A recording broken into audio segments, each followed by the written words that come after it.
મજામાં ને? આજે આપણે ધોરણ 1 વિષય હિન્દી. તો વિદ્યાર્થી મિત્રો, આપણે હિન્દી આગળના લેક્ચરમાં શું શીખી ગયા? તો કે આપણે આગળના લેક્ચરમાં હિન્દીની સ્વપોથીમાં મૂળાક્ષર ઠ અને ડ લખતા અને ઓળખતા શીખી ગયા. તો આજે આપણે હિન્દીની સ્વપોથીમાં મૂળાક્ષર ઢ અને ણ લખીશું. તો ચાલો તમે પણ મારી સાથે તમારી હિન્દીની સ્વપોથી ખોલો અને તમારી પાસે મીડિયા કલર કે પેન્સિલ કલર સાથે રાખો. તો ચાલો વિદ્યાર્થી મિત્રો, હવે આપણે હિન્દીની સ્વપોથીમાં પેજ નંબર 25 ઉપર આપણને અહીં શું આપેલું છે? તો કે આપણને સૂચન આપેલ છે. તેમાં પઢો ઓર લીખો. પઢો એટલે વાંચો, ઓર એટલે અને લીખો એટલે લખો. તો વિદ્યાર્થી મિત્રો, અહીં આપણને કયો મૂળાક્ષર આપેલ છે? તો કે ઢ. એ કેવી રીતના? તો કે અહીં ઢોલનું ચિત્ર આપેલ છે એટલે અહીં ઢ સે ઢોલ એવો શબ્દ બને છે. તો ચાલો તમે અહીં જોઈ શકો છો, અહીં ઢોલનું ચિત્ર આપેલ છે. અહીં નાના અક્ષરે હિન્દીનો મૂળાક્ષર ઠ અને અહીં ગુજરાતીનો મૂળાક્ષર ઢ આપેલો છે. તો ચાલો હવે આપણે અહીં એ જોઈએ. અહીં આપણને શબ્દમાં ઢોલ એવો લખેલો છે હિન્દીમાં. અહીં ઘૂંટવાનું છે અને અહીં ગુજરાતીમાં ઢોલ લખેલ છે. તો ચાલો હવે આપણને જે હિન્દીનો મૂળાક્ષર ઢ આપેલો છે તેને ઘૂંટીએ અને સાથે સાથે ઉચ્ચારણ પણ કરતા જઈએ. ઢ સે ઢોલ, ઢ સે ઢોલ, ઢ સે ઢોલ.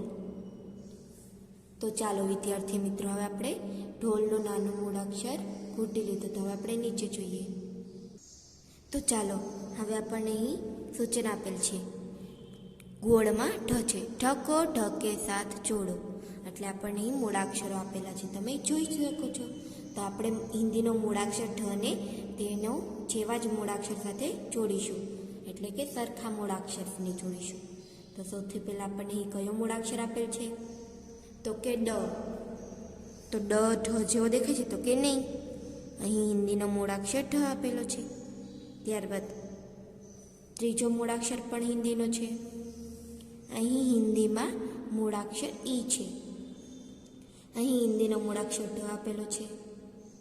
તો ચાલો વિદ્યાર્થી મિત્રો, હવે આપણે સમાન એટલે કે એક સરખા મૂળાક્ષરને જોડી દીધા. તો ચાલો સામે જોઈએ. ઢ ઢૂંઢ કર ઉસ પર ગોલ બનાવો. તો ગુજરાતીમાં થશે હિન્દીનો મૂળાક્ષર ઢ ગોતીને તેના ઉપર ગોળ કરવાનું બનાવવાનું કહે છે. તો ચાલો હવે આપણને જ્યાં પણ હિન્દીનો મૂળાક્ષર આવો ઢ દેખાય ત્યાં ગોળ કરીએ. સૌથી પહેલાં પહેલો મૂળાક્ષર, ત્યારબાદ બીજી લીટીમાં છેલ્લો મૂળાક્ષર, ત્રીજી લીટીમાં વચ્ચેનો મૂળાક્ષર, ચોથી લીટીમાં પહેલો મૂળાક્ષર અને પાંચમી લીટીમાં છેલ્લો મૂળાક્ષર. તો ચાલો વિદ્યાર્થી મિત્રો, હવે આપણે અહીં ઢ ગોતીને તેના ઉપર ગોળ કરી દીધું. તો હવે આપણે નીચે જોઈએ. તો હવે આપણને અહીં સૂચના આપેલ છે. ઢ સે અલગ વર્ણ પર ગલત કી નિશાની કરો. તો વિદ્યાર્થી મિત્રો, ઢ સિવાયના બાકી બધા મૂળાક્ષરો ઉપર આપણે ચોકડી એટલે કે ખોટાની નિશાની કરીશું. તો આપણને અહીં પહેલો મૂળાક્ષર કયો આપેલ છે? તો કે ઢ. તેની ઉપર કરવાનું? તો કે ના, કારણ કે આપણને ઉપર જ સૂચનામાં આપી દીધું છે કે ઢ સિવાયના બાકી બધા મૂળાક્ષરો ઉપર ચોકડી કરીશું. તો આપણે ઢ સિવાયના બાકી બધા મૂળાક્ષરો પર કરીએ. અહીં હિન્દીનો મૂળાક્ષર ટ આપેલો છે, ત્યારબાદ મૂળાક્ષર ડ, ત્યારબાદ મૂળાક્ષર ઠ. કયો મૂળાક્ષર છે? તો કે હિન્દીનો મૂળાક્ષર ક, ત્યારબાદ મૂળાક્ષર ખ, પછી આપણને અહીં ઢ આપેલો છે અને હવે ત્યારબાદ કયો મૂળાક્ષર આપેલ છે? તો કે દ. તો ચાલો વિદ્યાર્થી મિત્રો, હવે આપણે અહીં ઢ સિવાયના બાકી બધા મૂળાક્ષરો ઉપર ચોકડી કરી દીધી. તો હવે આપણે સામે જોઈએ. ઢ કે નીચે રેખા ખીંચો. તો વિદ્યાર્થી મિત્રો, અહીં આપણને શબ્દો આપેલા છે, તેમાં આપણે જ્યાં પણ હિન્દીનો મૂળાક્ષર આવો ઢ દેખાય તેની નીચે લીટી કરીશું. તો ચાલો સૌથી પહેલાં શબ્દો વાંચીએ અને ત્યારબાદ ઢ ગોતીને તેની નીચે લીટી કરીએ. ઢકના. કયો શબ્દ આપેલ છે? તો કે ઢકના. તો એમાં ઢ આપણને દેખાય છે, તો કે હા. ત્યારબાદ મેઢક. હવે મેઢકમાં ઢ ક્યાં છે આવો? તો કે આપણને અહીં વચ્ચે આપેલો છે. ત્યારબાદ બઢઈ. તો બઢઈમાં ઢ આપેલો છે, તો કે હા, પણ તેની નીચે અનુસ્વાર છે એટલે આપણે અહીં લીટી કરીશું, તો કે ના. ત્યારબાદ પઢના. તો પઢનામાં ઢનો ઉચ્ચારણ થાય છે, તો કે હા, આપણને ક્યાં દેખાય છે? તો કે વચ્ચે. તો આપણે તેની નીચે લીટી કરીશું, તો કે ના, અહીં પણ અનુસ્વાર આવેલો છે ઢની નીચે. ત્યારબાદ આષાઢ. તો આષાઢમાં ઢ ક્યાં છે? તો કે છેલ્લો મૂળાક્ષર. તો એની નીચે લીટી કરીશું, તો કે ના, ત્યાં પણ મૂળાક્ષર ઢ ઉપર અનુસ્વાર છે નીચે. ત્યારબાદ ઢમઢમ. તો ઢમઢમમાં ઢ ક્યાં છે? તો કે આપણને અહીં બે હિન્દીનો મૂળાક્ષર ઢ આપેલો છે, તો આપણે બંને મૂળાક્ષર નીચે લીટી કરીએ. તો ચાલો હવે આપણે મૂળાક્ષર ઢ ઉપર લીટી કરી દીધી. તો હવે આપણે નીચેની સૂચના વાંચીએ. પઢોર લીખો. વાંચો અને લખો ગુજરાતીમાં થશે. તો ચાલો સૌથી પહેલાં આપણે અહીં જે મૂળાક્ષર આપેલ છે તેનું ઉચ્ચારણ કરીએ. ઢ સે ઢોલ. ઢ સે ઢોલ. તો ચાલો હવે આપણને અહીં મૂળાક્ષર આપેલા છે તેને ઘૂંટીએ અને ત્યારબાદ લખતા શીખીએ. સૌથી પહેલાં આડી લીટી, પછી ઊભી લીટી, પછી હિન્દીનો મૂળાક્ષર ટ જેવો અને ત્યારબાદ વળાંક ગોળ મીંડું. ઢ સે ઢોલ. ઢ સે ઢોલ. ઢ સે ઢોલ. ઢ સે ઢોલ. ઢ સે ઢોલ. ઢ સે ઢોલ. ઢ સે ઢોલ. ઢ સે ઢોલ. તો ચાલો વિદ્યાર્થી મિત્રો, હવે આપણે અહીં હિન્દીનો મૂળાક્ષર ઢને ઘૂંટી લીધું. તો હવે આપણે લખીએ. સૌથી પહેલાં આડી લીટી, પછી સીધી લીટી નાની, ત્યારબાદ કેટનો સી જેવો એટલે કે હિન્દીનો મૂળાક્ષર ટ જેવો, અને પછી વળાંક અને ગોળ મીંડું. ઢ કયો મૂળાક્ષર થયો? તો કે ઢ.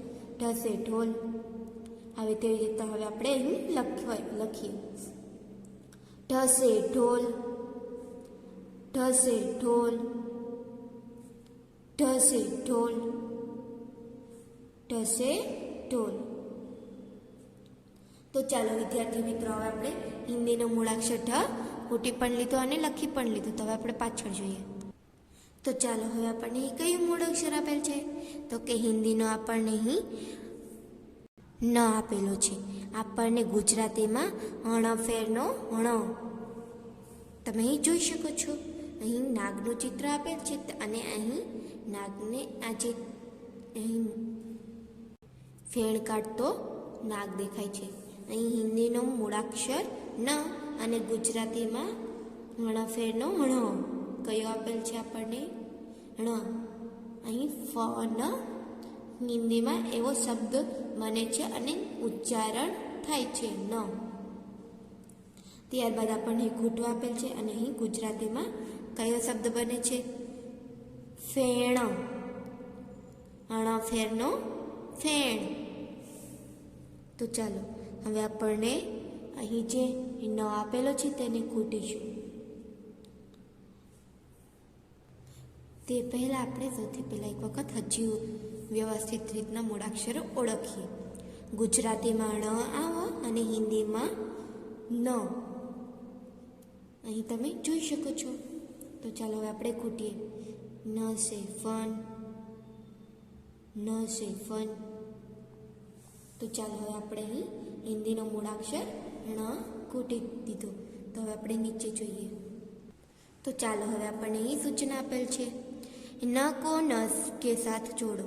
તો આપણે ગુજરાતીમાં ણ અને હિન્દીમાં ન એટલે કે આપણે અહીં આવો જે આપણને ન દેખાય તેને આપણે સમાન એટલે કે એક સરખા મૂળાક્ષરો સાથે જોડીશું. તો ચાલો જ્યાં પણ આપણને ન દેખાય તેને જોડીએ. તો ચાલો વિદ્યાર્થી મિત્રો, હવે આપણે અહીં આવો ન ગોતીને તેની સાથે જોડી દીધો. તો હવે આપણે સામે જોઈએ. ન ઢૂંઢ કર ઉસ પર ગોલ બનાવ. તો વિદ્યાર્થી મિત્રો, આપણે ન ગોતીને તેના ઉપર ગોળ કરીશું. તો આપણે આવો જ ન ગોતવાનો થશે. તો ચાલો, પહેલી લીટીમાં પહેલો મૂળાક્ષર, બીજી લીટીમાં છેલ્લે આપેલો છે મૂળાક્ષર ન.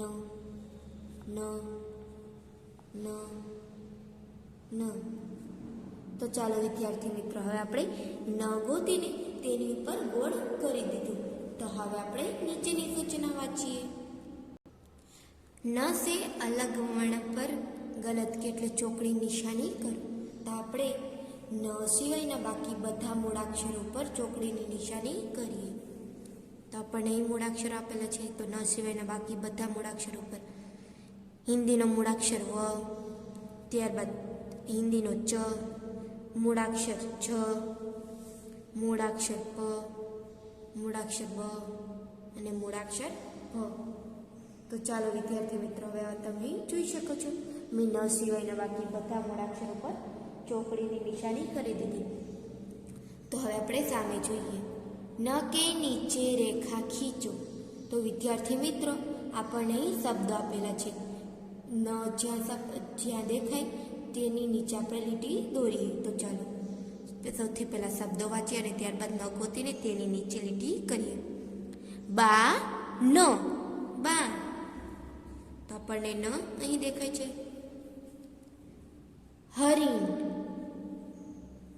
તો આપણને ન ક્યાં આપેલો છે? તો કે છેલ્લે. કિરણ. તો આપણને ન ક્યાં આપેલો છે? તો કે છેલ્લે. રાવણ. ગણપતિ.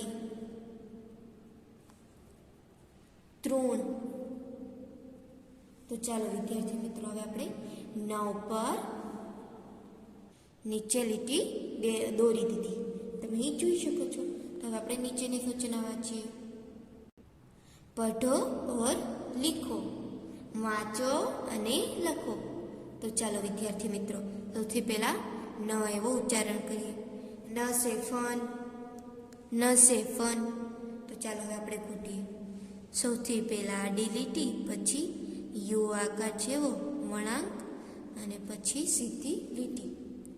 ન સે ફન, ન સે ફન, ન સે ફન, ન સે ફન, ન સે ફન, ન સે ફન, ન સે ફન, ન સે ફન.